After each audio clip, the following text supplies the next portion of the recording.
bir neçə ay önce Azərbaycanda da belə bir kılavuz protokol kitabımız olsun, bizim kitabı örnek alabilirsiniz. Bu fikir, ideya müəllimi fikir lideri Təməl Hoca oldu. Bizim gerçekten hocam sizin hakkınız çok büyük, tevazu ikramer edirsiniz. Kitap tamına copy-paste tercüme kitabı değil, sünni intelekten istifade olunmadı. 12 fəsli var.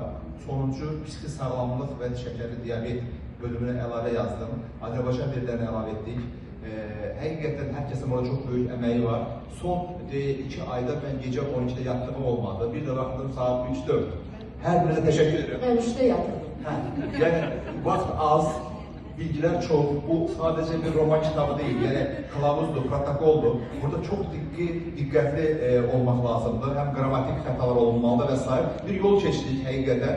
Ama kitap uşaq gibi bir şeydir. Doğruluğuna çok sevinirsən, əziyyətləri unudursan, onda kitap qiymətli olur ki, okunur, faydalı olur. Bu kitap sizin doğrusu kitap olmağınızı hədəfləyirik, arzu edirik və xoş orxunlar arzu edirik. Hər birinizə təşəkkür edirik. Başta benim çok motivasiya verir, mənə də Təməl xanım. Çok sağ olun.